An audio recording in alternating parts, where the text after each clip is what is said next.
everybody, how you doing? This is my review of Venom 2, Let There Be Carnage. I saw this movie last night, and I want to go over some notes here that I took.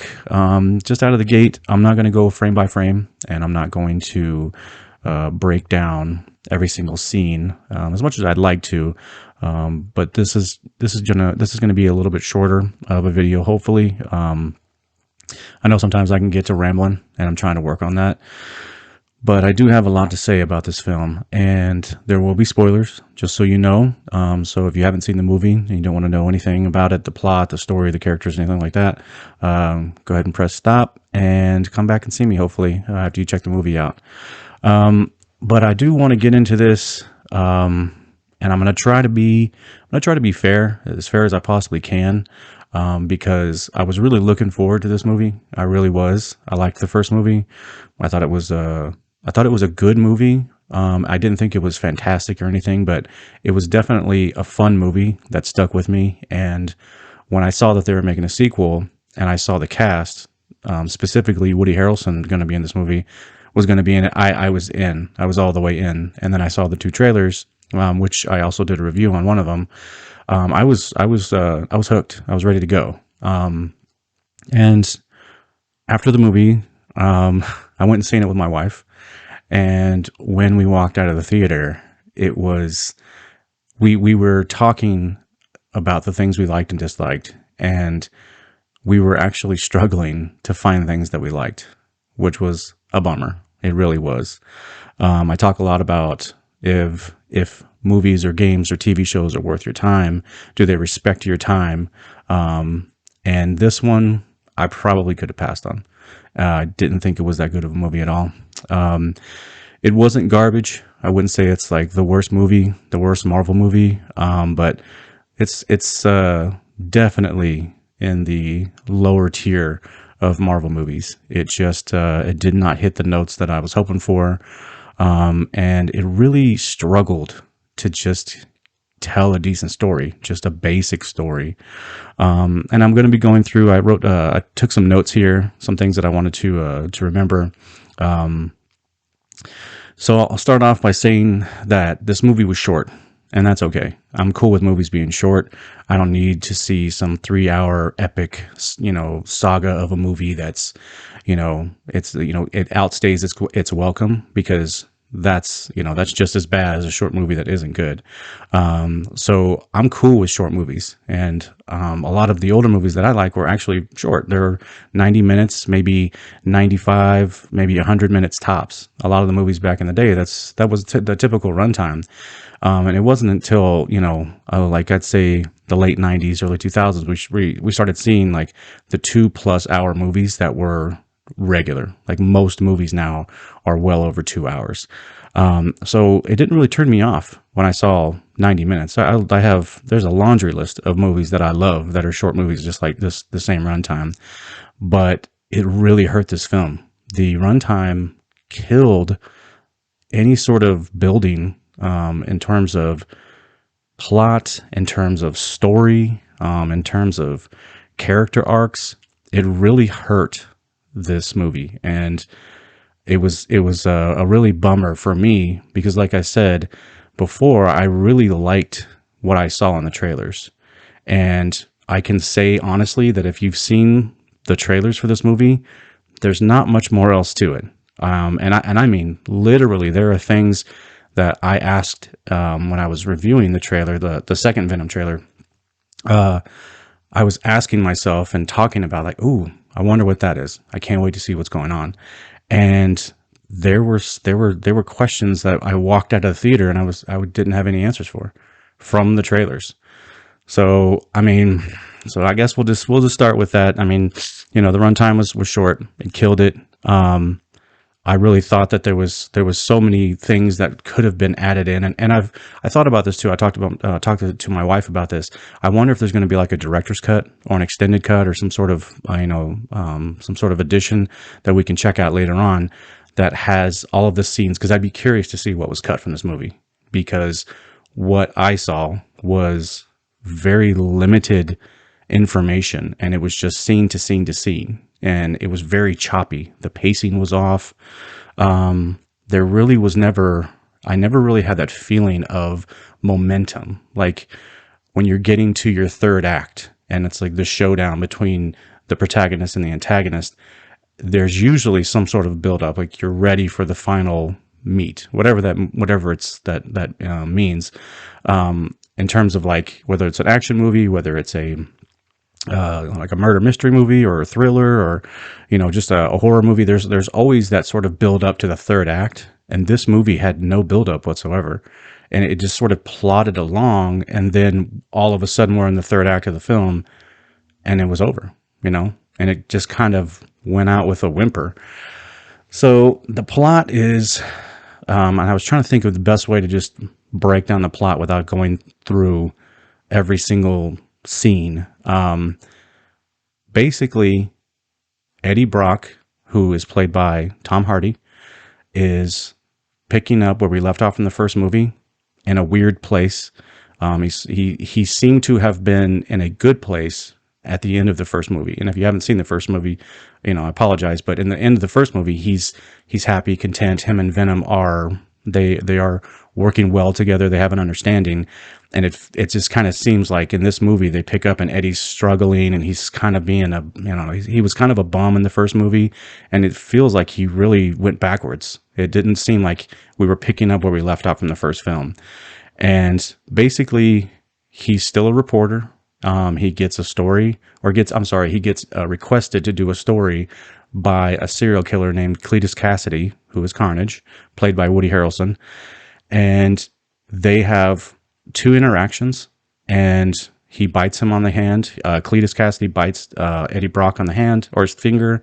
He gets blood in his mouth from Eddie, and then he becomes Carnage, and then he breaks out of prison, and there's a love story there with another character who was introduced in the trailers, who I was very curious about. So basically, and Cletus Cassidy, his whole motivation, I guess, is to free his love interest. And then there's sort of the rest of it's just sort of jumbled in, and the only other real arc within the plot is that Venom and Eddie Brock are struggling to get along. They separate for a while, they get back together, and then they go fight Carnage, and they win. They defeat Carnage. They defeat another character. Her name's Frances Barrison, and she's played by Naomi Harris. But she is Cletus's love interest. They're in love, but that's it. That's really the whole plot right there. You could sum it up in such a quick segment. And even myself, as I was talking through it just now, I was trying to remember things that I didn't want to leave anything out, but there really isn't anything else about the story that moves it forward in any way. It really is just that simple. And I'll get into it a little bit more specifically because I want to talk about each character, specifically, just the thinness that like the characters, all of them, even the main characters, were very thin. They had no real depth. They had no real, and they honestly, some of them had no real like motivations, no clear motivations that I could see anyways. And I'll start with Frances Barrison. So Frances, at the beginning of the movie, you see a young Cletus Cassidy and a young woman. They're locked up, and they're locked in some sort of hospital or some sort of asylum, and they're separated, but their cells are side by side. And it's just a really quick introduction of Cletus Cassidy as a young man and this other young woman who is Frances Barrison. I think that's right. Frances Barrison. And they fall in love. But the thing is it was such a quick, maybe 2 minutes of this sort of back and forth of like them sort of saying a couple of lines to each other, and then they get separated. She gets taken away out of the facility, and then we see her being transported in the back of like a transport vehicle that you would transport like prisoners. And she has her superpower, which is she can scream, and she puts out this, high frequency, and it's actually like it has force, like concussion, like a concussive blast when she screams. and she frees herself.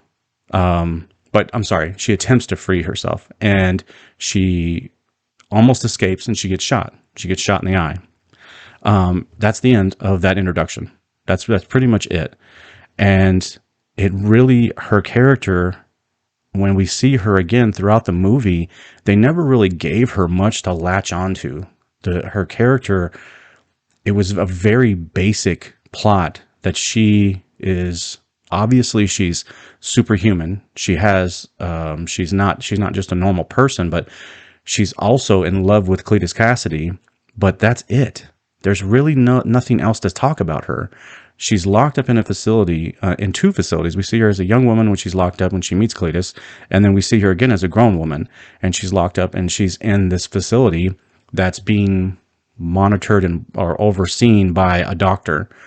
And we never have, there's no real context to what's going on, what's going on with her. We don't know why she's there or who she's there, who's studying her, who's pulling the strings of the asylum that she's in.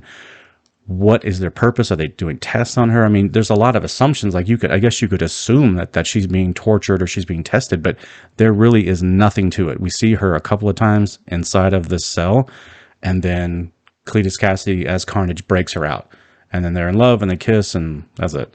Like it was her character. It was just very vague, and to make it worse, I don't know what this woman sounds like in real life. I don't recognize her from anything else, but I'm sure she's been in other movies. But the voice that she chose, if this is her real voice, I'm not trying to like knock her down and saying, oh, your voice is, I'm not trying to insult the woman, but the voice that was projected in this movie, it was really annoying. It was really screechy, and it did not match her look. She had actually kind of a cool look. She has long hair. She has the eye that she got shot when she took the bullet in the face. She got her eye knocked out, and now it looks like she has a glass eye, and it's blue, and her other eye is brown, and she has some scarring on her face from obviously from the wound. But she had a look where I thought, oh, she kind of looks wicked. Like she looks like she's obviously tough. She's superhuman. She has abilities. I'm interested in her. And then she opens her mouth, starts talking, and I was me like, it just was a turnoff. It did not match her look. But even if her voice, which I personally didn't like, even if it was that way, and her character had a lot of depth, and we learned about her, I could have forgiven that. I could have easily forgiven her voice if there was any sort of context to her motivations or her goals or her arc. And there really was none. I'm telling you, there really was no arc for this woman. And it was a letdown. It was a total letdown, because when I saw her in the trailer, I was interested in who she was. We saw a couple of cuts of her screaming, and we see her breaking things with her voice, from the sound waves or the shock waves. And, we see it happen a couple of times, but outside of that, she really is just a side character. She is literally Cletus Cassidy's love interest, and that's it. There were things that were going on with her in the hospital, and that I wanted to know why she was there and who had her, and that was never explained. Never once did we find out any of her captors or anything. We don't know anything about them. And what was there other prisoners in there that had powers? We see there's two scenes where we see another prisoner, and he's locked up in a cell, and then we can kind of hear other prisoners talking too. Again, I don't know if it's a prison or a psychiatric ward. I think it's a ward, but that's it. We don't know anything about anything else. So it really it was a missed opportunity. I was looking forward to seeing what was going on with her, and yeah, it just did not work out. The next two characters I want to talk about are Anne and Dan. So Anne, who is Eddie Brock's former, I think they were engaged in the first movie, and then she broke it off. So her former fiance, she's played by Michelle Williams. I liked her in the first movie. She had some moments that she shined. She actually saves Eddie and Venom at a really crucial time so that they defeat the villain in the first movie. So she played a role in the first movie, and it wasn't just some, she slides into the last moment and saves Eddie out of nowhere. She was established as like a very competent, and she had, she was fearless. She was a businesswoman. Like, you knew that she was a serious character, and and she had a soft spot for Eddie, obviously, because they were in love at some point. But her character was just, it felt another character that I was expecting to have a bigger role. She just did not. She played no serious role in this movie, except for the fact that Venom gets inside of her again, and she becomes like female Venom for a couple of scenes. And in the first movie when it happened, because if you haven't seen it, it happens in the first movie as well, but it was a really cool surprise. It really surprised, because I wasn't expecting the symbiote that is Venom to get inside of anybody else but Eddie. And so but when it happened this time, it had no value to it. She breaks him out of jail, or out of an interrogation room, and it's just a throwaway scene. It really was. It was just another scene that it just happened, and we move on. And I was like, wow, another miss, just another character being underutilized. And her fiance, Dan, who's played by Reed Scott. He's a doctor, and in the first movie, he helps Eddie Brock. Now think about that for a second.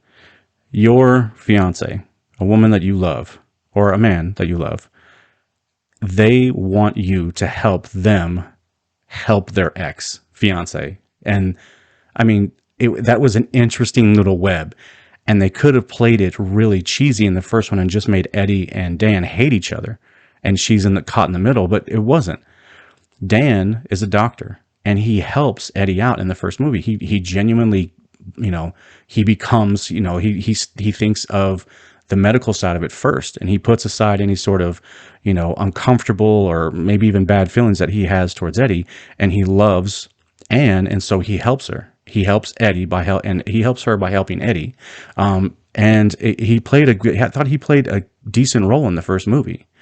And in this movie, it was almost like they brought him back just to have him as like a quick couple of throwaway scenes where he says some kind of cheesy stuff that might seem funny. I mean, that's another thing, and I'll get into the humor side of it, but I really thought that he was just underutilized, and Anne as well. They both were. They just, they really did not carry any sort of weight in the story.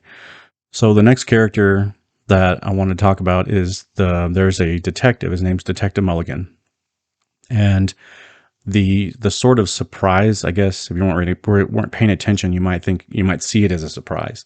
But we kind of figured it out as we we're watching. We're kind of like, okay, we kind of figured it out. But Detective Mulligan is the young officer who shot Frances in the face, who was trying to escape. He was part of her escort, the security escort.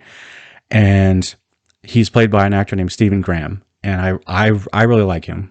He was in two movies he was in a movie that I really liked. It was called Snatch with Jason Statham and Brad Pitt, and it was a great movie. I really liked that movie. And there's a bunch of other actors in that movie too. And he played a great character in that movie. And he was also in a show with Tom Hardy called Taboo, and it was a limited series that was on FX, and I think it was only like 6 episodes, but he was in that movie or in that show, and I thought he was great. I've always liked him as an actor, and he plays the detective who is, I guess they kind of position him as like the detective who's on the heels of Eddie Brock, and he's figuring out that there's more to Eddie than just a reporter, but they don't do anything with it. They don't show. There's a couple of scenes where he's pressing Eddie into telling him, you need to tell me more, that he knows that there's something more than just he's in the wrong place at the wrong time, because they kind of reference the first movie and how, Eddie was there at the end of the first movie and there was a big explosion and so on. But again, it was just an underutilized character. The Detective Mulligan, he didn't do anything. He had no bearing on the case, or I'm sorry, on the movie. And the only time that he really did was when he doesn't even arrest Eddie Brock. He brings him in for questioning, but it wasn't like a big arresting scene where he, slapping the cuffs on him, telling him he's going to lock him up and throw away the key. There really was no moment like that. He never had any moment to shine. He was just sort of moving through the scenes. And again, this is just how every single character is, including the main two. Okay. It's unbelievable. I really can't believe that you would, these are great actors. I mean, okay, maybe not great. Okay, maybe they're not the best actors, but this is a solid cast. And you have two really great actors in Tom Hardy and Woody Harrelson, and you don't do anything with it. I mean, this movie was directed by Andy Serkis, who, if you don't know, he plays Gollum, and he did the mocap, and he does Gollum's voice from Lord of the Rings. If you haven't seen those movies, check them out; they're great. And he made he made Gollum come to life. Like, and I think he's very talented. But man, this is not going to be something that he's going to put on his resume as like this huge success, because I really thought he just underutilized this whole cast. So next, I want to talk about the two main characters. Cletus Cassidy, we'll start with him, who is played by Woody Harrelson, who is also Carnage. His backstory, they did a really cool scene, but again, it was really short scene where they used like a cartoon, and it was like almost like a stick figure type cartoon where Carnage is, or Cletus, however you want to say it. We'll just say Cletus when he's human, but Cletus is he's narrating a letter that he's written to Eddie Brock, and he does a great job of sort of walking you through what we're seeing, but it really was captivating to see the cartoon that they used, where they show this young boy who grew up in a really bad household. His father was abusive, and he ends up killing his grandmother and his mother. Again, this is all done in cartoon format, but with him narrating. I thought it was a cool effect, and I enjoyed it. But that was really the end of his backstory. That's all there was. And it was basically, he's crazy because he was abused.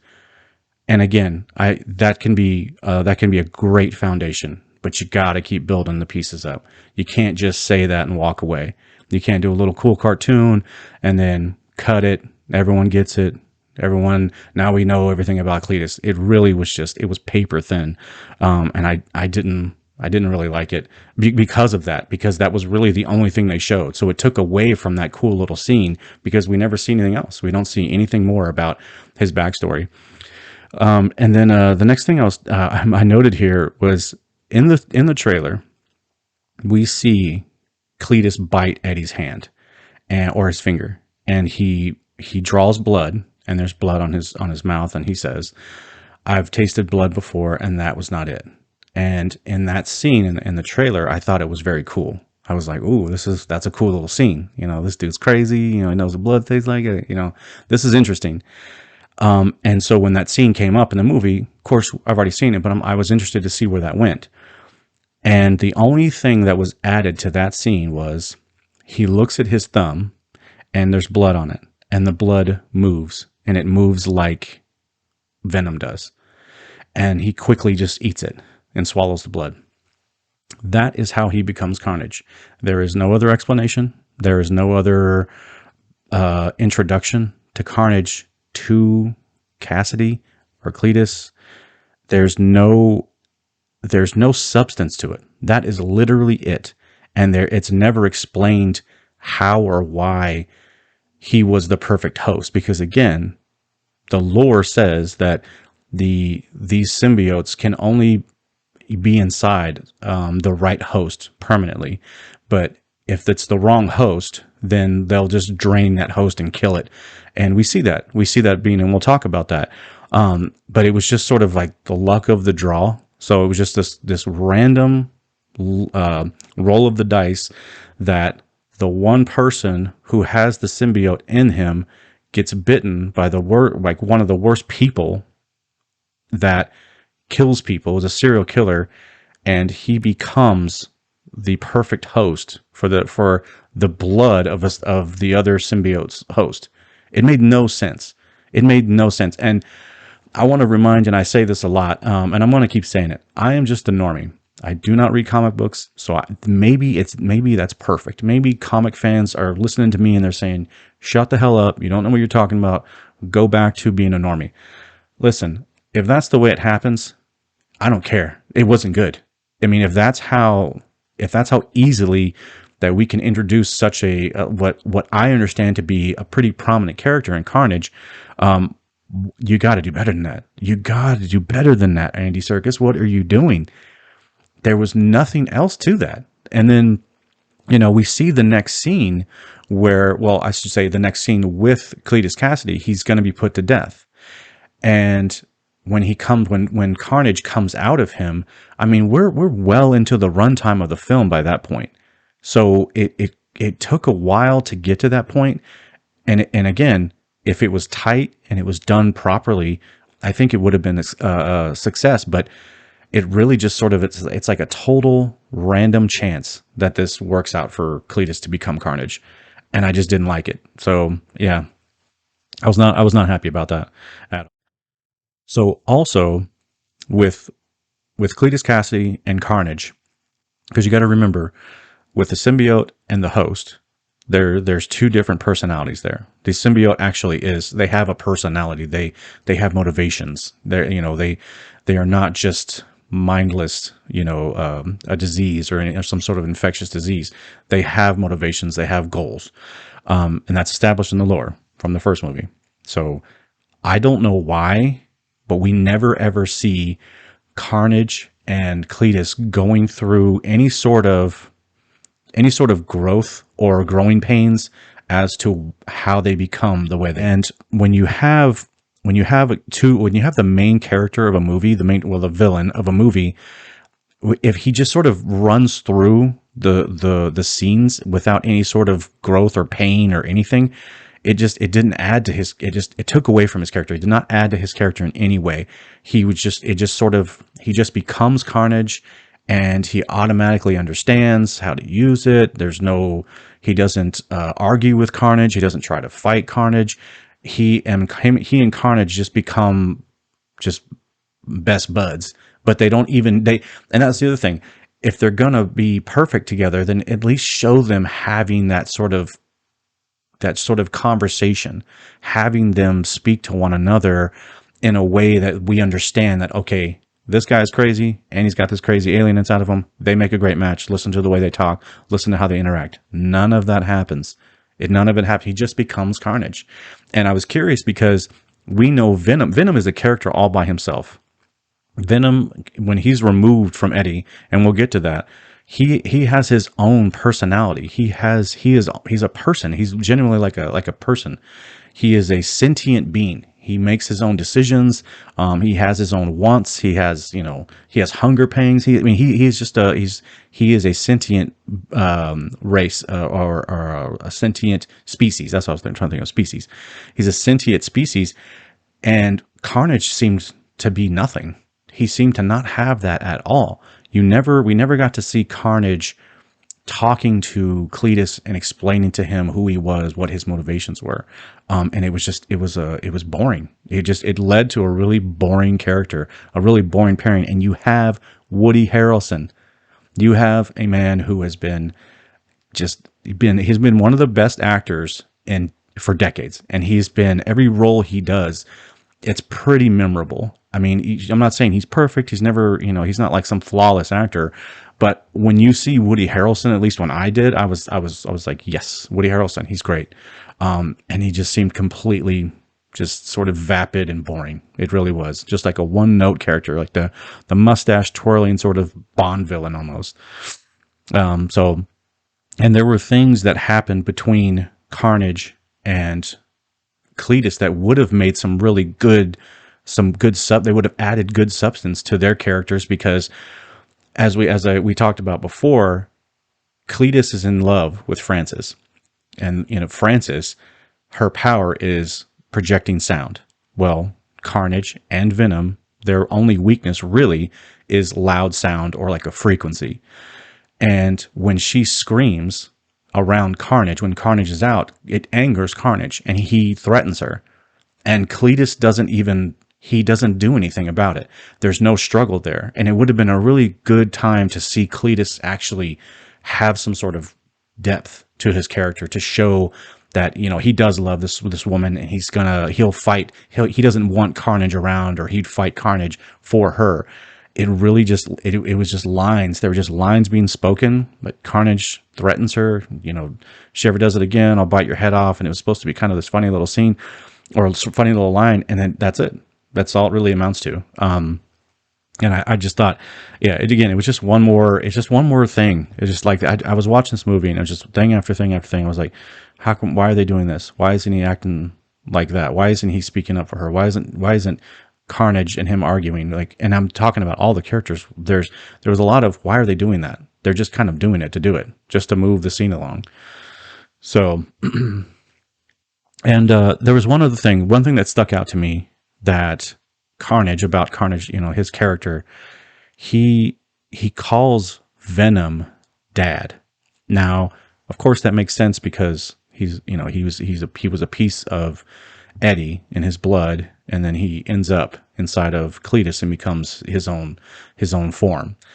And leading up to the third act, to the big showdown between the good guys and the bad guys, Venom, it was basically Venom was Carnage's goal, was to destroy him. Don't know why. Don't have no reason. They don't explain that.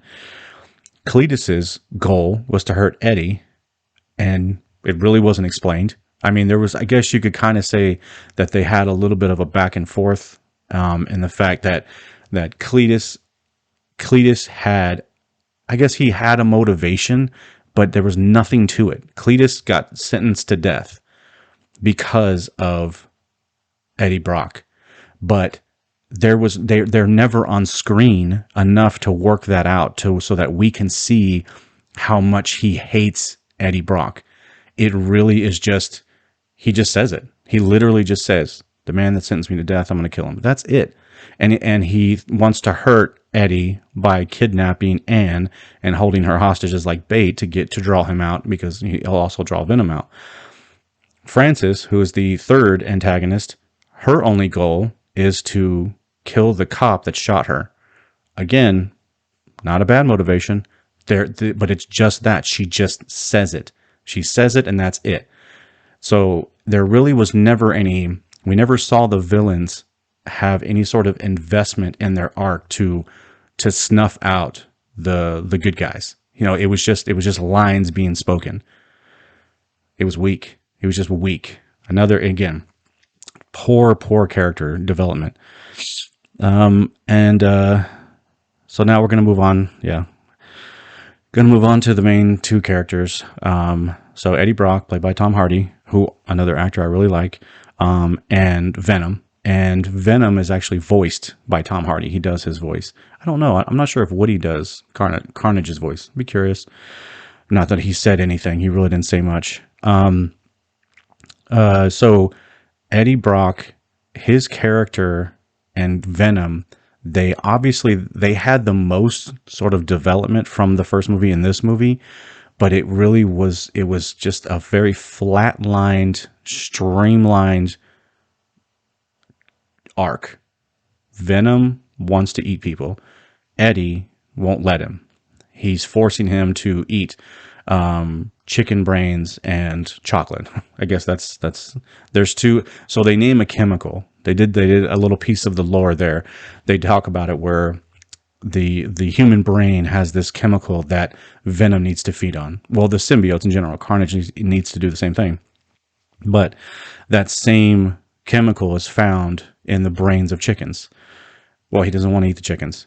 And he has two pet chickens, so that causes, I guess it's kind of a funny little conflict, but that was it. There's your big conflict. But anyways, so it's that, and I guess it's also found in chocolate. So they have they're trying to do this sort of buddy cop thing where you have these two who need each other, rely on each other, but they can't stand each other at the moment. And it really just their whole arc was Venom actually leaves Eddie. Eddie kicks him out of his body, essentially. And Venom takes off, and he starts traveling through hosts, through different humans. And he's killing them, obviously, because he's draining them. He's consuming them, and then he just leaps on to the next person. So I think he left at least one or two bodies. But we see there's a scene where Venom has taken over another host, and he's out and about and he goes to a party. And there's this scene where he comes onto the stage. There's a woman on stage and she's rapping, and everyone's complimenting Venom because of the way he looks, because he's at a costume party and they're complimenting him, saying how great his costume looks. It looks badass. They're taking selfies with him. There was some there was a little bit of like a smirk on my face when I was watching, like, oh, that's kind of cool. That's kind of funny. But that whole scene was just, it did not land. It did not land because the lines that Venom was speaking, they were not that funny. But then he gets up on stage, and this woman who's got the microphone, and she's rapping a song or singing a song for the crowd. He comes up and takes the mic from her, and he says a couple of throwaway lines about how he's free now, and now he's out. And it was just cringy. It was just cringy. That whole scene was just cringy and awkward for me. It did not land. Another scene that, if done right, would have been really noteworthy in a positive way, and it really wasn't. It was just sort of a throwaway, sort of, okay, so now this is Venom on his own, and he's broken free. He's out, and it just did not work. I didn't like it. And then you have Eddie Brock, who at the end of the last movie, he was doing good. And so when we pick up in this movie, he's doing bad again. We see him sort of struggling all over again. So it was like there was something missing in there. I felt like we missed some scenes that would have established why he was struggling so much. Because in the first movie, he's a successful reporter. He's got his own TV show. He's a well-known face, and he gets himself in trouble by betraying his fiance, and by getting access for an interview for this pharmaceutical head, this big CEO guy. And then his life falls apart. He loses his show, he loses his fiance, he loses his money, he loses everything, and he becomes this sort of loser bum. And then by the end of the movie, he's sort of completing that arc of Venom and him have found each other, and they're now working together, and they need each other, and he's thinking about things greater than himself, other than just feeling sorry for himself. He's trying to do good. And at the beginning of this movie, I really thought we were going to sort of show up and see them being successful. We were going to see Venom and Eddie Brock being successful at like hunting bad guys. And they even mention it. Venom even says it a couple of times, like, hey, just let me eat the bad people. How about that? He walks to the prison yard and he's like, hey, I can eat all these guys. No one's going to care. Again, it was kind of humorous, but there really was no, Eddie was never really, he never was established as like, okay, this is Eddie Brock, he's doing his thing, and then this other character, Cletus Cassidy, and then Carnage throw a wrench into it, and all of a sudden he's struggling again. He was just struggling. He was just right back to where he was, being this sort of sad and unhappy sort of person. And him and Venom's dialogue back and forth, I thought it was kind of humorous at times, and it kind of worked, but they never really shared anything outside of that. We never really saw them going on like an adventure of doing something, or seeing them as an established villainous or anti-hero. We never saw them out there fighting crime. I mean, not in a way that was impactful. I mean, the scenes were just in and out, in and out. They're just going through the motions. So that's probably the biggest bummer. Well, I don't know. Actually, I take that back. Woody Harrelson not being used the way I think he could have just really shined in this role. I mean, you think of like, I was thinking in my mind of like a Heath Ledger's Joker, or a Jack Nicholson's type Joker, or some sort of villain, comic book villain that had that thing where they're charismatic, they're funny, and they're crazy, but they still captivate you with their charisma. I was really expecting that, and the trailer really led me to believe that that's the kind of character that Woody Harrelson was going to be playing, and he didn't. He really wasn't. It was just a one-note, just born. I mean, it's really forgettable. It's so funny because, I'm sitting here talking about this. I just saw this movie yesterday, and I've already forgotten so much of it. So I was actually writing my notes, some more notes today for this video, and I just could not. I was like, what happened here? What happened? I guess that kind of happened. It was just very, very forgettable. That kind of sums up really Eddie Brock and Venom's story in this movie. they never really had time to shine. I never was really rooting for them like I was in the first movie. Um, it really was a movie that sort of just came and went, and I'm curious to how this movie's going to do. And I want to talk there. So again, I've been just sort of bashing it, and I'm sorry if that upset you, but hey, this is just my opinion. There was a couple of things that I liked. One of them was, and I kind of covered this a second ago, but some of the banter between Eddie and Venom, there was a couple of chuckles, not like out loud laughs, but there was a couple of things I thought, oh, that was kind of funny. So it wasn't all garbage. It just didn't really land. But it wasn't terrible. So I guess that was kind of a plus for me. I kind of like their back and forths, but not really anything else between them two. And so the scene that I liked, which I thought was a pretty cool scene. Again, if it had more meat on the bone, it would have been such a more powerful scene. But Cletus Cassidy breaks Frances out of the prison or whatever she's locked up, and there was kind of a cool scene where he comes in and she's in this sort of plexiglass bulletproof looking cube, and it's very small, and it's inside of a larger room, and she's in the center of it, and it keeps her from screaming and using her voice to hurt anybody.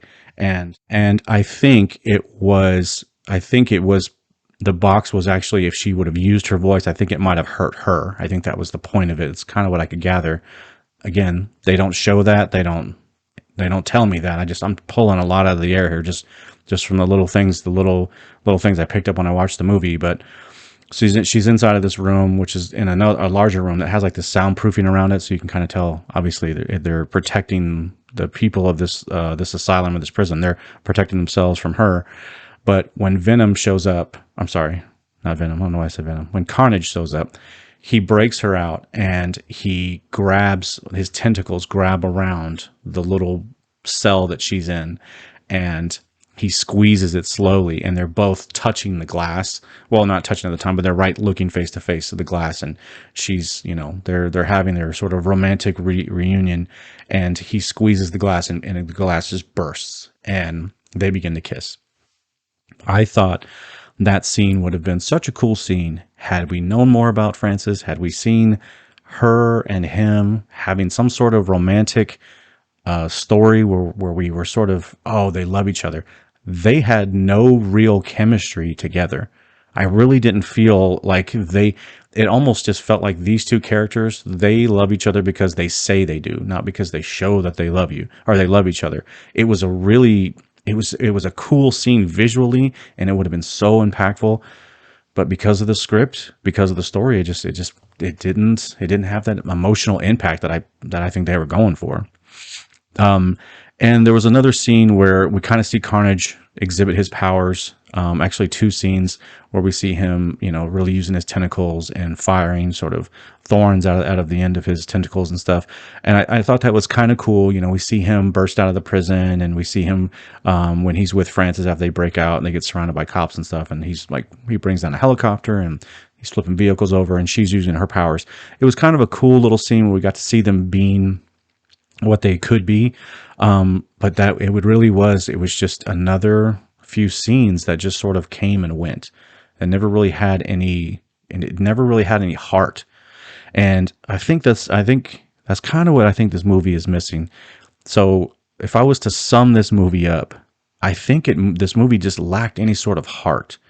It lacked any sort of soul. It didn't have the meat on the bone that really you could sink your teeth into and enjoy. It felt like I was watching actors act out roles, and they were telling me what I should cheer for and not cheer for, and what should be funny and not funny. And it was just sort of this cringy, out of touch script. The dialogue was poor. I thought the pacing of the scenes I thought was terrible. It was very choppy. It had no flow. It never really got me on the edge of my seat. There was never a moment where I felt like I was cheering for Venom, or cheering for Eddie, or cheering for Anne or Dan, anybody, or even cheering for Carnage. Like, to see Woody Harrelson really go all in on his character, I would have loved to have cheered that on. I would have loved to have been on here right now just telling you, like, you got to see this movie because Woody Harrelson just kills it. Sure, it's failing here or failing there, but Woody Harrelson was just awesome. And his love interest was awesome, and she, this new character, and she's badass, and I can't wait to see what they're going to do with her or whatever. I wish I was telling you that, but I just can't. There's just, I wish that was all true, but it is not. I've talked about things that respect your time. I don't feel like this movie respected my time. I really don't. And if someone were to ask me, hey, would you go see this in the movie theater? Should I go pay money for this movie? I would say no.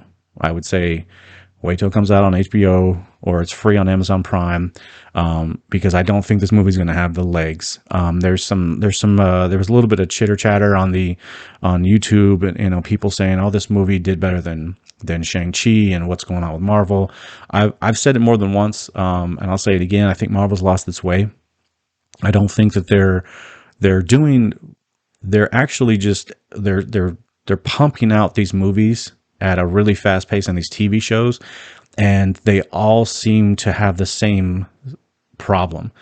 They're not art that's being created by someone or people that love it. It feels very corporate. It feels very just paint by the numbers and break in all the dough because it's Marvel and because it's Venom or it's Black Widow or it's Loki.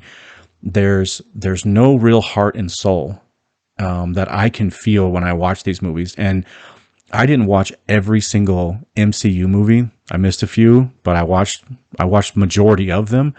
And I was really invested in a lot of characters. And I was thinking of a movie that felt like it should have landed in the sort of the lower tier arena, because you have your main characters like Spider-Man, like Captain America, Thor, the Hulk. And when those characters show up, they instantly get the recognition. They're instantly loved or hated, which makes those characters great. The movie Ant-Man, the first one, and I don't know why that movie I think it's a really good movie, a really good one. I thought it was funny. I thought the pacing was great. I thought that the motivations of all of the characters, it made sense. I was cheering for him.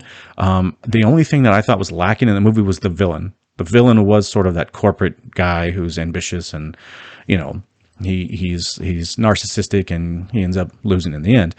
But that movie was really low tier in terms of the bigger picture of the Marvel movies, the MCU in general, because you have these grand characters, these grand villains like Thanos.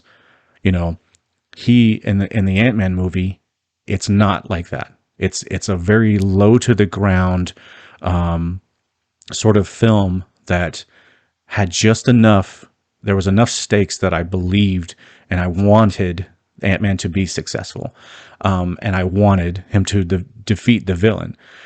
And now there's another movie in Venom 2 that I feel like there was no heart and soul in that, and I never felt that need to cheer for Eddie Brock or cheer for anybody or hate Carnage and dislike them because of their characters. I disliked them because they were boring. I disliked them because they were just lame, just lame characters, like paper tigers, like you just knock them over. So I think I really do. I feel like Marvel, they're just not bringing it anymore. And I'm curious. I mean, is this the end of sort of I personally think that Marvel and Disney could turn it around, but they got to do it in a hurry, because I think right now they are sending out some pretty low tier stuff, some low quality stuff in it. And I think that sort of cookie cutter, paint by numbers, mass production of films, I think now we're at the hero fatigue stage. And I think that the quality of the movies is not only is it waning, but it's showing just how cookie cutter they are, just how mass production type of things that they are. And they can't really hide it with these larger than life characters like Captain America and Thor and Iron Man. They can't come in and save the day because that story, that phase of the MCU has ended. So I'm really curious. And speaking of the bigger characters, I will talk real quick about there was an end credit scene. I don't know if there was more than one. I only stayed for one, because they usually have they'll have one for sure, but sometimes they'll have two. But I only stayed for one, and they introduced Spider-Man, Tom Holland's Spider-Man, but it was it was just one of those scenes. It was just a throwaway scene, and I didn't care. I just didn't care because now to me, Venom he doesn't hold any weight with me. The first movie, I was very interested in the character, and especially someone who doesn't read comic books. He looks cool.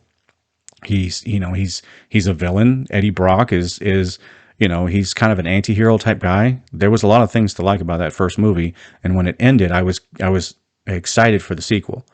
And then this thing comes out, and it didn't work. So, I would not recommend this movie. I don't think. I think if you want to check it out and you see it and you like it, good. I hope you do. I hope you watch it and it's like, oh no, he's all wrong. Something for the Normies channel. They don't know what they're talking about. But me personally, I can only tell you what my thoughts are, and those are my thoughts. I don't think the movie is.